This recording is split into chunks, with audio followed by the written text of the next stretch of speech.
story forward with these words.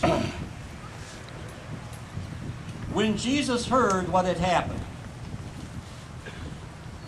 he withdrew by boat privately to a solitary place.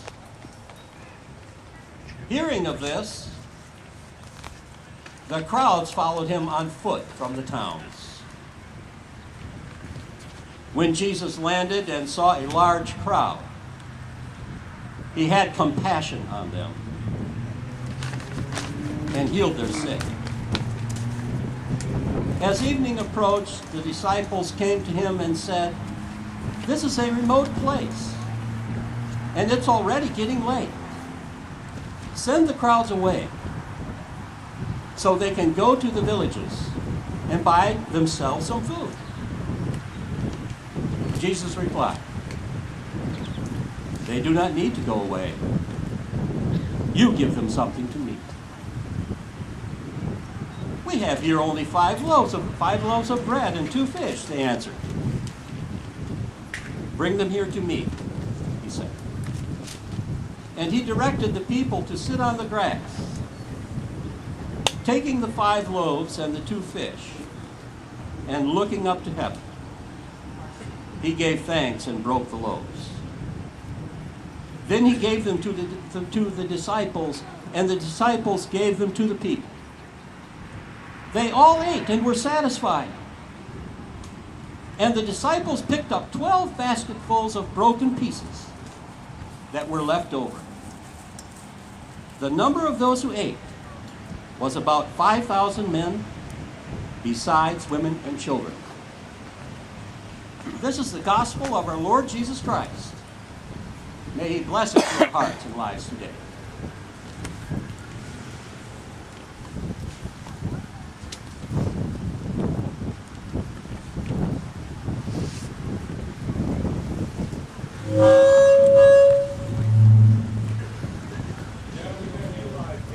All righty, thank you, Pastor Jim.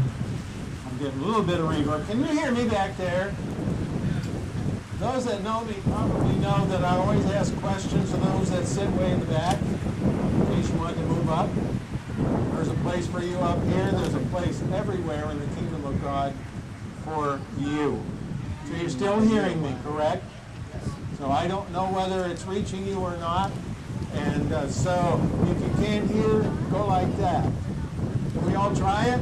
Let's see. If you can't hear, you're going to go like that. Oh, he's got it. Yeah. Yeah, good morning.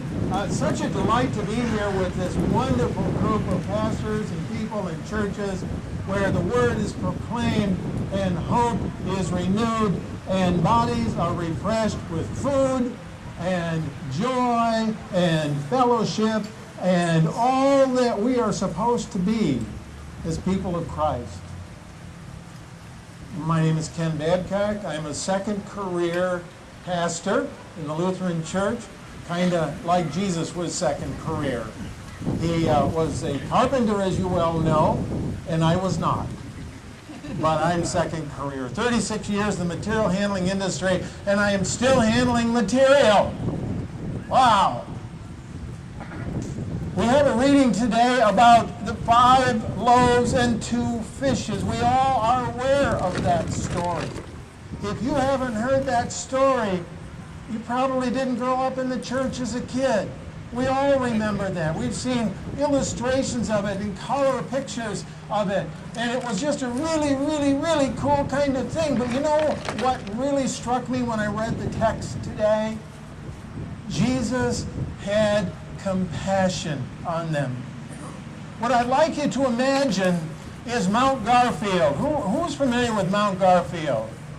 You're familiar with Mount Garfield?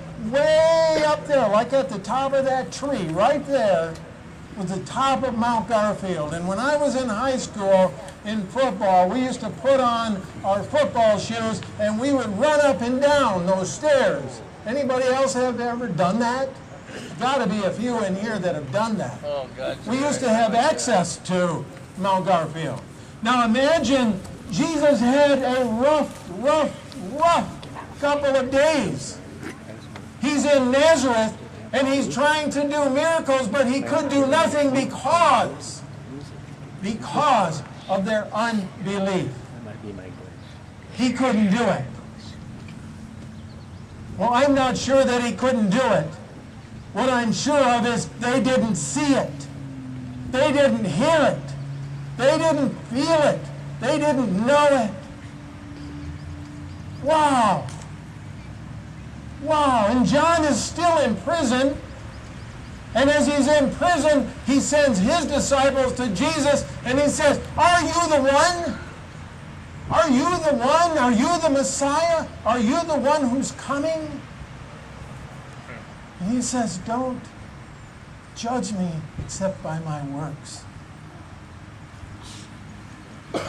So he is exhausted. He gets the message that John has been beheaded.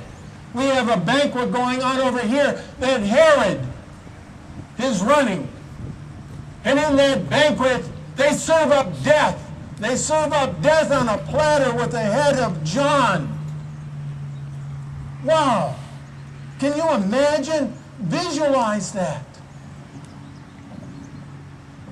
Visualize that. And now we have another banquet. But we only have 5 loaves and 2 fishes. I don't know about you, but 5 loaves and 2 fishes wouldn't go very far in my family. It wouldn't go very far at all. I have 8 brothers and sisters. When we get together as a family, there are about 45 of us cramped into the little cottage on North Lake. And we go through food. Do we go through food? I can't imagine leaving my folks' cottage hungry. And half the time we were there, even as little kids, there were always extra faces in the crowd. And because they were covered by dirt, you couldn't see who they were, but they were at the table. We couldn't have seats, chairs like this at our kitchen table because we never knew how many were going to seat.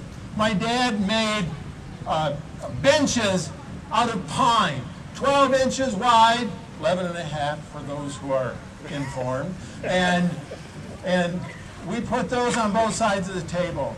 And somebody else was at that table every single night, and they were eating. And they prayed with us, and they were blessed by us. So now Jesus wore from the news, worn out. I just can't imagine losing a close cousin like John, who is the forerunner, who is the friend, who is the compatriot, who is the guy who was there to head his back and was announcing the coming of the Messiah. I can't imagine. I can't imagine to get that kind of news. And so what does he try to do? He tries to go up to the top of Mount Garfield. He needs to get out of the way. He needs to have some time. And all these people, we have close to 300 here today. Imagine 5,000. But wait. That was a patriotic society, so only the men were counted. What about the women? What about the children? Let's say that if we had 5,000, now half of them were married. Who's the mathematician here? 8,005, that's it. 8,500? 5,000, no, 7,500? Okay, stand up. Pat yourself on the back. All right. So now we have 7,500. Let's say half of those married had children. 1.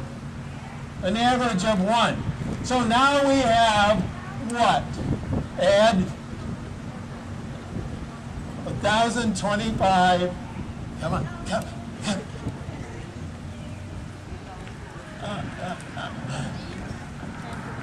It's awesome. What it comes out to is there was a whole lot of people there. And Jesus had compassion. So what does he do? He comes down off Mount Garfield. He comes down into that field. That whole field is now covered with people. People. broken people, hurting people, old people, young people. People that didn't belong to our church. Christians, non-Christians, they came. They want to be healed. They want to see this Jesus. You couldn't see it on TV live or on Facebook like we saw when we saw the Coast Guard Coast Guard Parade yesterday. Live. They had to go to that field. They had to find a place to sit down. And you know something? They followed. Thousands of them. Did they pre-plan? Did they bring a dish to pass that could be plugged in? No, they didn't. They might have had some water and a little sheepskin. They might have had some dried out bread. They might have had something. But they didn't plan for the day, and now the day has gone on, and this tired Jesus looks at them with compassion, and he walks out in the midst of it. I mean, even that's hard to imagine. That he walked out into the midst of those wonderful people that were hungry to see him, hungry to be healed by him, hungry to be touched by him. And so they go into this field, and he walks around and he heals them. Instead of running away and hiding, he heals them. And so this goes on through the day. And if there's that many thousands of people, don't you think it took a little bit of time to find those in that field that were broken and hungry and thirsting for righteousness, thirsting to be healed in body, thirsting to be healed in spirit, thirsting and hungering to be fed? Wow. This is where Jesus is at. So he goes out in his compassion, and he's doing it, and the day is wearing on. And as the day wears on, he recognizes that there's more there. And he keeps on going, and the disciples go up, and they shake him on the shoulder, and they say, Jesus, what are you doing? What are you doing? Look at all these people out here. They want to be fed. They want to be plugged into those crock pots. Jesus, what are you doing? And they say, we got to send them to town. They got to go get their own food. They got to get out of here. Night is coming. It's going to be cold. They're going to be hungry. And we know it because we're hungry. We're hungry. When I was reading this through the week, and I'm thinking about all the pastors here today. What a wonderful showing for all of them. Can we hear a hand for them?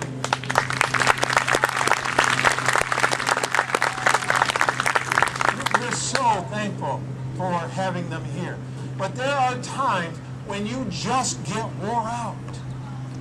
Right? You have your own hunger. You're tired. And the phone rings. And somebody's hurting. And somebody needs touching. And somebody needs to hear a word of encouragement. So you can imagine how Jesus felt. And so they go out and they take inventory. And they find out that, yeah, when I was a kid, it was always a young boy who had 5 loaves and 2 fishes. Where does a young boy come up with 5 loaves and 2 fishes, huh? So he comes up. He says, hey, I don't know what you guys are going to do, but I got 5 loaves and 2 fishes. And I don't know how the miracle works, but I do know that it works. And I love the song that we just sang because Jesus is more than enough. His grace is sufficient, according to Paul. He is head over heels in love with us. And he gives up his personal space and time to touch us and to be with us. That's Jesus Christ. He gave it all. He gave it all so that we can have all. Can I hear an amen? He gave it all so that we could have all. Sometimes I don't feel like I have all, you know? Sometimes I feel pretty broken myself. But we don't hang on to that. I don't know if any of you know the song from the group Mercy Me. From Mercy Me. If only. If only. We can walk through the fire by the power of his hand, they sing. Just a wave of that power of that hand, and we can walk through the fire. Sometimes I feel like I'm in a fire. Sometimes I feel like I'm under a blowtorch. Sometimes I feel I don't have enough money. Sometimes I feel that, wow, how many times have we gotten by with just what was left in our wallet, which is pretty slim pickings? I remember those days.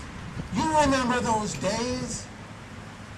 And yet, they sing in that song, even if you don't. Even if you don't. My hope is in you alone. Our hope is in Jesus Christ. Look it, everything isn't clear. I read it in the Bible, and I keep saying, Lord, I'd love to see a burning bush. Lord, how about parting the water for me? Lord, how about helping me walk through the fire? Pet the lions. And have a life of ease. But even if you don't, my hope, our hope, your hope, is in him alone. Our God is so good. Our God is so loving. Our God is so giving. May I hear an amen from all the way in the back. Amen. I could hardly hear that up there. And they all said, amen.